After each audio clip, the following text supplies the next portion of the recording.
Do molabo. Thapelo ya 3 o'clock e na le matla thata.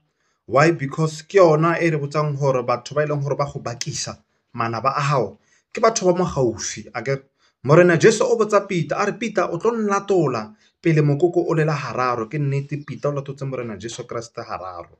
King Nebuchadnezzar o tsa Shadrach, Meshach and Abednego o ba tsentsha ka ramollo ne le ba bararo. 1 2 3 ka 3 o'clock ra tswa ra rapela. Barutwana ba Morena Jesu ba mathomo ne le ba bararo ke Mark, ke Peter, ke Andrew, ba tshware ba ditlhapi.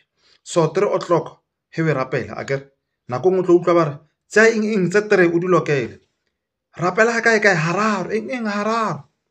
Akere bano ba ba sanya go fatlholla hore o itse ke ngape le naba le e ka ba Makhi, e ka ba ex lover, e ka ba mogwera, e ka ba colleague whatsoever se motho la se planneng ka bophelo bao se ka se phethe ha o ka rapela hararo o ra rapela ka 3 o'clock o ra tsa eng tse 3 or eng hararo ko 3 e la ke yona a breaking the curse ke yona a breaking the cycle.